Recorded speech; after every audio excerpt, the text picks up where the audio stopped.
Welcome to the Low Carb Lifestyle Podcast. I am here today with Dr. Anthony Chaffee. Did I say that right? I didn't check before I started. Sorry. Okay. Chaffee usually, yeah. Chaffee. Yeah. Sorry about that. Okay. So welcome and thanks for joining us here on the podcast. No, you're very welcome. Thank you for having me.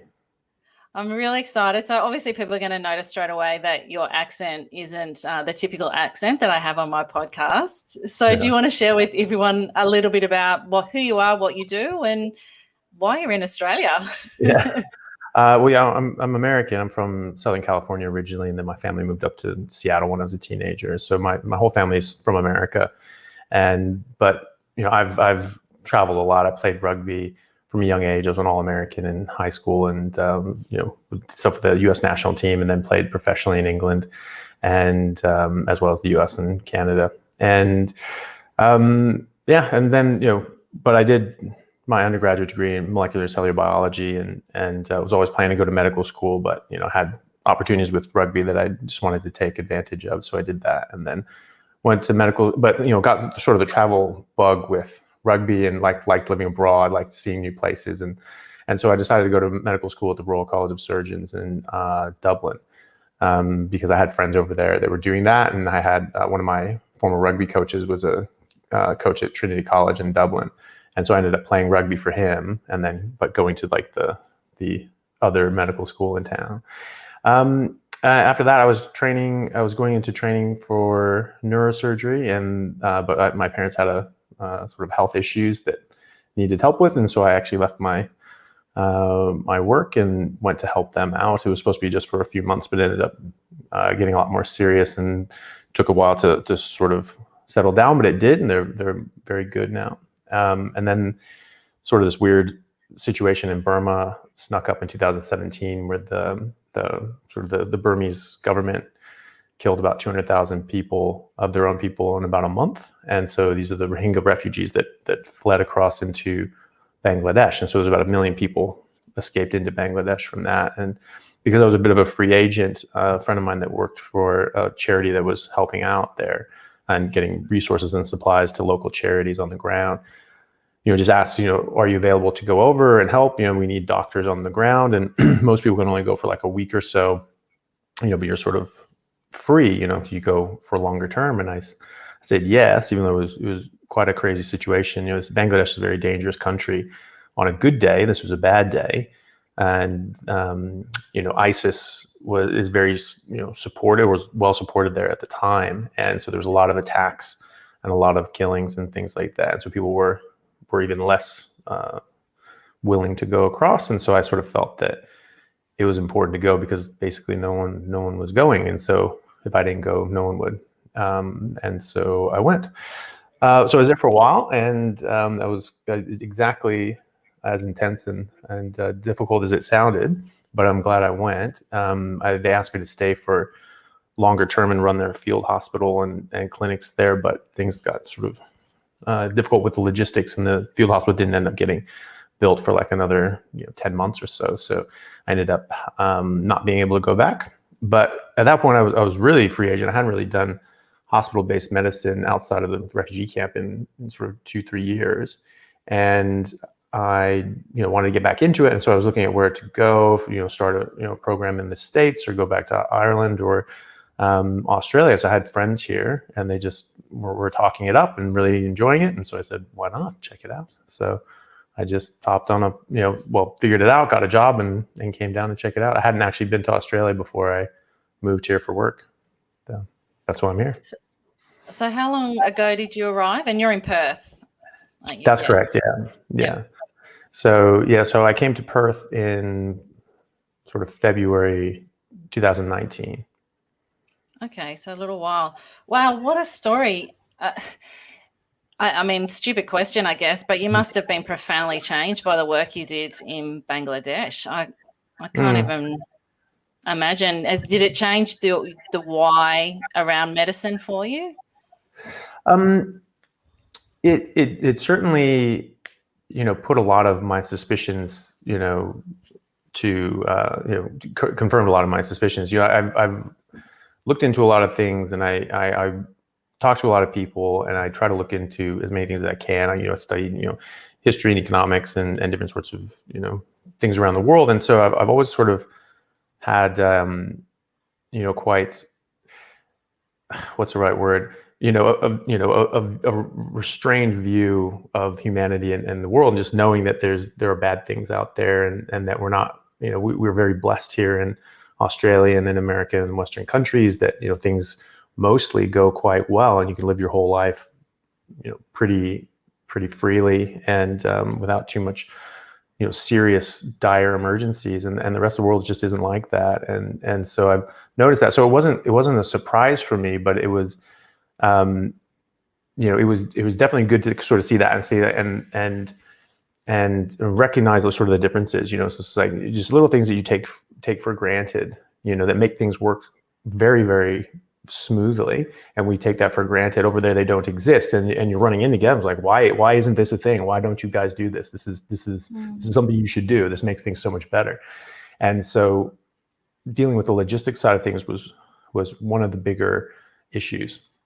And so, but that was actually where I was able to affect quite a lot of change, because I had the advantage that I'd been in different systems and seen how they worked and how they worked well. And then I could see the contrast and say, okay, if you change these little things, things can work a lot better. So I focused on, small things that could be implemented broadly, that were easy to do, but would make the biggest impact and would continue on after I was gone. So I wouldn't have to continue sort of pushing it along. So, simple things like, like IV sort of cannulas and lines and things like that. They, they had sort of they were told basically, you have to, disinfect, take an alcohol wipe and, disinfect the area, and then, put the thing in.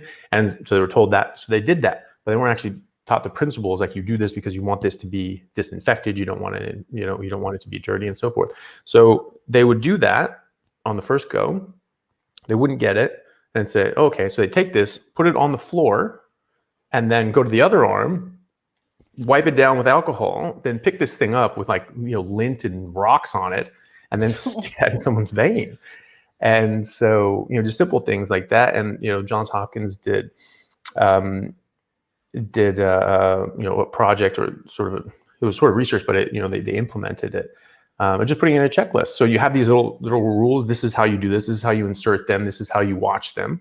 And just very simple things that, every nurse in any Western country does and knows, but they just put in a checklist and say, so every day you just do this, and you just check that you've done that for, every line that you have.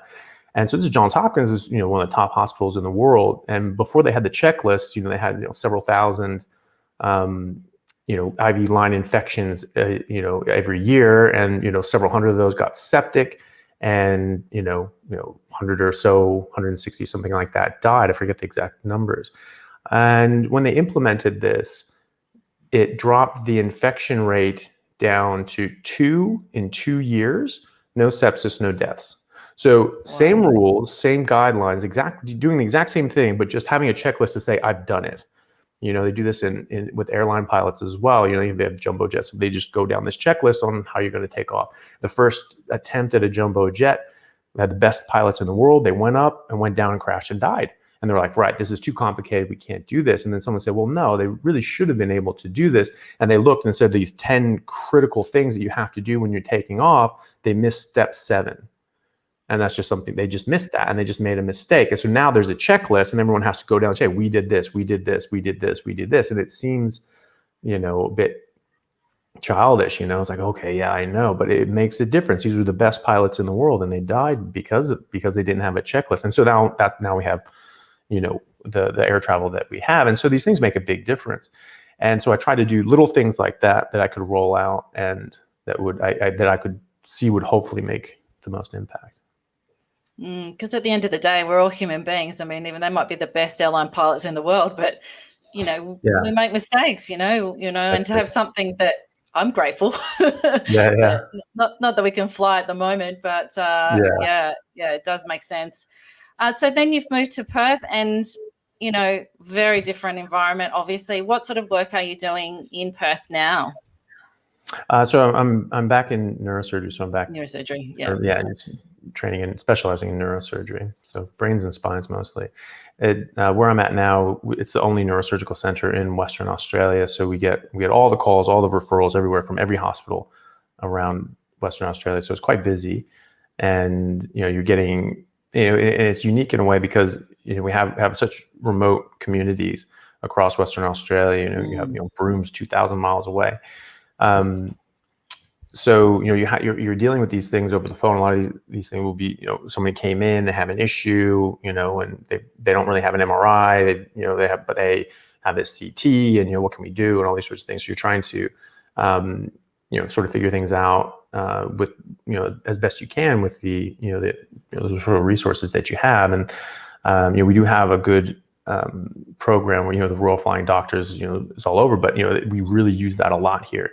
So we're flying in people that have these serious bleeds or tumors or any sort of emergency that might come into someone going paralyzed because of spinal cord compression or something like that. And so we rush them up and try to help them out as best we can. So it's it's not third world. We're very lucky, obviously here, as you say, but different challenges because WA is massive. So not boring. You're enjoying it. No, very much so, and it's a very good department. Everybody I work with is great, and that's a very important thing because it can be very challenging. It can be very it's obviously very time consuming. So some like a normal week would be anywhere from 90 to 130 hours a week, depending on how much call you're doing and how busy the call is. Sometimes if I'm on call this weekend, the last weekend I was on call a few weeks ago, I was very, very busy, basically from 8 a.m. Saturday morning, until Monday. And I got some sleep. I got maybe, 2 hours of interrupted sleep Saturday night and maybe a few hours of sleep Sunday night. And thank God I was off on Monday. But sometimes you're not, because there was a public holiday on Monday, but otherwise I would have had my normal day job, So it can be, it could be like 60 hours in a row that you're working. And if it's busy, which it almost always is, you may not sleep at all both nights, and then you're back in and work on Monday. So it's quite busy, but that's the thing. Like if it's that busy, it's that hectic. If you didn't enjoy the work that you do and you didn't enjoy the people you did it with, like you just couldn't do it. It's not tenable. Absolutely. So I'm interested in a lot of other things I want to ask you about, but how did an American get interested in rugby? Well, I just got lucky. There was Seattle has a very good rugby program in general. The high school team that was, in my area were nationally ranked. They were getting, second and third in the nation every year. And, it is popular. It was popular then as well, but it's just not as popular as other sports would be. And it wasn't commercially popular either. So we weren't, now there's professional rugby in America, the Major League Rugby.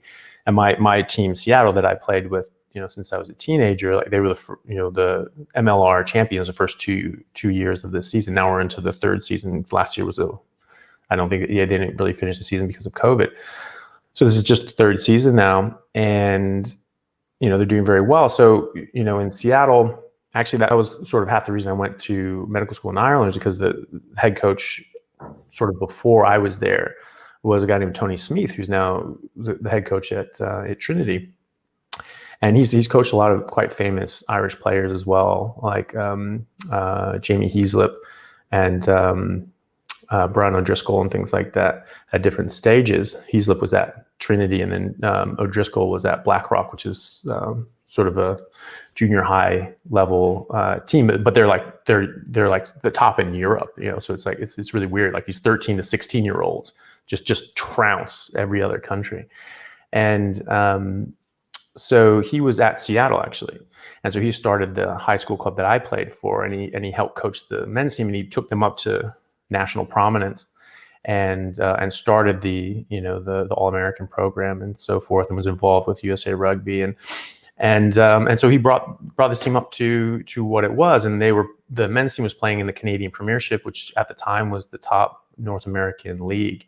Very, very good competition, very good teams, and so forth. It was their sort of version of a professional league, and And so, I just got lucky. I just got lucky that, some people from the high school team joined the wrestling team. I've wrestled since I was a kid, and I trained to fight and did MMA sort of stuff early on. And so I was wrestling, and they joined the wrestling team to get in sort of better shape for the rugby season.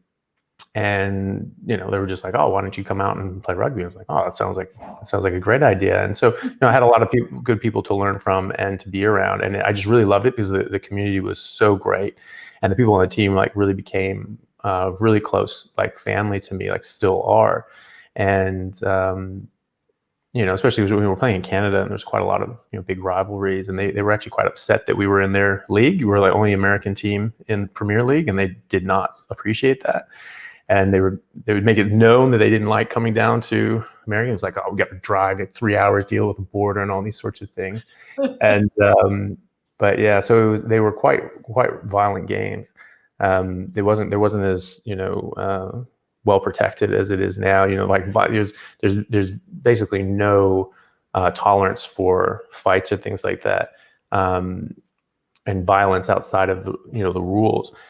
And even in the rules, sometimes they've really crippled the way you can, tackle people and attack with the ball. But, back then that was not the case. So, I was this sort of skinny whip of a kid, like, 17 and playing with people that are much older than me, full on adults. And, they're just like, "Oh, this kid won't pick on him." And it's like, nope. And so thankfully I had that fighting background and I could actually take care of myself, because otherwise it would have been big trouble. But I was literally like in a fight every single game. It was absolute brawl. So it was quite wild. But yeah, so and then I just figured that I wanted to go and play overseas, and like Sean Baker did the same thing. He went down. I was going to ask you. He went You down never to played with him? No, unfortunately, no. I only met him back in 2018 when I got back from Bangladesh. And but that was the thing. My brother saw him on Joe Rogan and said, "It's like, oh, there's this guy. He's a doctor. He's played rugby in New Zealand, and he's saying that you can survive and only eat meat. You don't need any nutrients from anything else, and so forth." And I was like, thinking to myself, I was just like, well, I did that, for years, just sort of incidentally, because I stopped eating plants altogether when my cancer biology professor at the University of Washington in Seattle basically showed us, how plants protect themselves is by being poisonous. It's something we learned in sort of 7th grade biology, that plants are plants and animals are in an evolutionary arms race. Plants becoming more and more poisonous, so less and less animals can eat them, and animals becoming more adapted to specific poisons in the specific plant so that they can eat that plant and other animals can't. So that's their explicit food source. This is why koalas eat eucalyptus and like nothing else does. And you see this throughout the animal kingdom, that animals that eat plants, they eat a specific plant or a specific group of plants, family of plants, and that's because they have the protections against the poisons in that plant, but they don't have it elsewhere, so they don't touch them. And so we were looking at it from a cancer perspective, and we're looking at just carcinogens. And so we found out, and this is years and years ago, and so we've actually discovered quite a lot more. But back then, there was already discovered 136 known human carcinogens in Brussels sprouts, just Brussels sprouts. And table mushrooms, just white mushrooms, they had over 100 known human carcinogens. And we were given like sheets of paper with like just every plant that you've ever eaten, every vegetable, everything from the store, with like 60, 80, over 100 known human carcinogens each. They're quite abundant. We knew this since the 1980s, that there's 10,000 times more naturally occurring poisons in vegetables like spinach than the pesticides we spray on them by weight. And this is why we still have pesticides, because they were trying to ban them back in the 80s. There's a famous case with alar, which is the stuff that they use to spray on apples. And so Professor Bruce Ames from Berkeley, he was a bit taken aback by that. He's like, we've been using pesticides for 80 years without any issue. We've been using them in quite high quantities. We've never had these problems. We're getting new problems now. That doesn't really explain it. And so he did the science, and he showed that the pesticides were a drop in the bucket. They were 1/10,000th of the poison that already exists in those plants, and that the naturally occurring plants were 1,000 times more likely to cause cancer than the pesticides we spray on them. So that's why we still have pesticides, even though it's, oh, they're so toxic, they're so toxic. It's like, yeah, they are, but put it in context. The spinach is worse. Think about that. You know, if you're worried about pesticides, you should not be eating spinach. And so we were kind of blown away by that. And I just sort of like looked around and was just like, this guy's got to be joking. But you know, it was. We were just sort of like, this is looking for someone just like snickering in the corner, like, he's messing with you. But there wasn't anyone, and we just sort of started sinking in. But I was like, but vegetables are still good for you, though, right? And he just must have read our minds, because he just looked at us. He's like, I don't eat salad. I don't eat vegetables. I don't let my kids eat vegetables. Wow. Plants are trying to kill you. I was like, all right, screw plants. And I just stopped. You go to the store, like everything's a plant. Everything is at least has plants in it, mixed in with it. Bread, everything. pasta. And it's getting worse. Yeah, it is. Yeah, intentionally. And yes. And so I just was like, Jesus, everything's a plant. All right, what's not a plant? Well, eggs aren't a plant. Like, milk isn't a plant. Like meat's not a plant. So I just ate eggs, meat, and milk for like 5 years, something like that. Every few months, I was sort of thought to myself, I was like, do I need vitamins, or should I eat like a banana or something? And I was like, well, I feel good. My gums aren't bleeding, so I'll just keep going, and I felt amazing. I never felt better in my entire life. I was playing. I was like 20 at the time, 20 to 25. So very young. Yeah. Yeah. But I just, my performance just went through the roof. My fitness went through the roof. My athletic performance, it was just insane. I couldn't get tired. I couldn't run out of energy, and I couldn't get sore. Like I could not get sore from working out. It didn't matter how hard I went. And that's the case now too. And